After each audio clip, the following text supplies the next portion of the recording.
Rivers people were stunned this afternoon when they got the information that the governor of Rivers State, Sir similarly Fubara, stormed the Rivers State House of Assembly quarters in yet another attempt to demolish the Rivers State House of Assembly quarters, just the same way he demolished the Rivers State House of Assembly complex.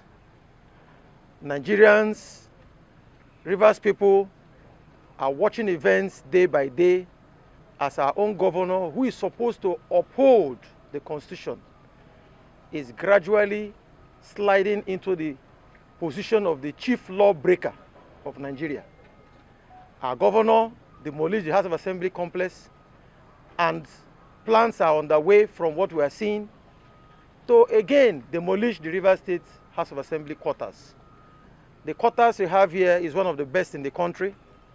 The Rivers House of Assembly quarters was built by the past administration under His Excellency Nyesom Wike and was commissioned in August in the year 2022 by the then Speaker of the House of Representatives and now Chief of Staff to Mr. President of the Federal Republic. As you can see, there's nothing wrong with any of the buildings. All the buildings are in perfect condition. Our hall is in perfect condition. We have no issues. We have not called on the governor for any form of help. The Rivers State House of Assembly quarters was built for members of the Rivers State House of Assembly and not for the executive arm of government. The undue interferences by the governor is one that is unbecoming of a sitting governor who is supposed to uphold the sanctity of the law. We are disappointed. We are ashamed to have a governor who has no respect for our Constitution, who has no respect for our laws, who has no respect for democracy. Indeed, our governor is an assault to democracy. Day by day, the governor executes actions that are against democratic institutions. If it is not against the Rivers House of Assembly, it is against chairmen of local government. In fact, the governor has declared war on all elected people in Rivers State, so that only him will function as the elected ones, while others will be on the run. We don't know why the governor has resorted to this type of self-help. The governor has shown that he's a violent man. Our governor is a violent man, and I say it repeatedly. And I have evidence to say so. Members of the Rivers House of Assembly were stunned when the governor mobilized thugs to attack Mr. Speaker in his residence. My wife, my children were in my official residence when the governor mobilized thugs from Government House. They chanted from Government House to my official residence to harm me and my family, but for the intervention of security agencies. The governor repeatedly does this to me and members of the House of Assembly. Today he came in person with his thugs. Many of them jumped our fence, they broke the gates and entered there uninvited.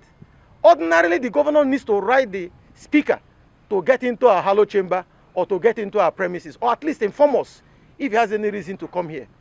Coming here and seeking to demolish our property, one built with taxpayers' money for the effective administration of the state legislature, is unbecoming of a governor in our time. A time when other governors are paying attention on how to improve the well-being of their people. Our own governor is busy looking for how to maintain structure, destroying democratic institutions, destroying facilities built by other hard-working governors. He has nothing to show but to demolish. The House of Assembly complex he demolished the other day, he has done nothing.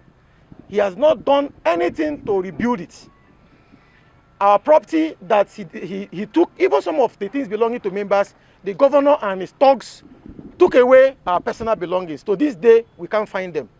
Shamelessly, the governor will get into the House of Assembly complex, take our property, demolish the building, and is happy with himself, and moves around with the toga of Mr. Innocent, whereas he's the violent man, the man who does not respect the law. But for the avoidance of doubt, it's important that I make it clear that the 27 members of the Rivers House of Assembly are sitting, conducting legislative business in line with the Constitution of the Federal Republic as altered, in line with our laws. We remain members. No member of the Rivers State House of Assembly has his or her seat declared vacant. The Constitution is clear that the only person that can declare a seat vacant is Mr. Speaker. I am the Speaker. I was elected by all the members sitting and present during the day the House was proclaimed. All the members voted me. I've continued to do my job and I remain the speaker. The deputy speaker is the deputy speaker. All of us were doing the job for which we have been elected to perform. It is shameful that the governor is resorting to desperate measures in order to garner support and to allow his appointee to take over our duty. But let me also make it clear and draw the attention of Rivers people and indeed Nigerians that there is a subsisting judgment of the Federal High Court which has issued an interim injunction on the governor. The governor is a party in that suit, asking the governor to stop interfering in our affairs. That judgment of court is still subsisting. The governor has appealed against it, and that judgment has not been set aside. That judgment has said it clearly that I am the speaker. Of course, I was elected by the people, and members are sitting and should not be disturbed.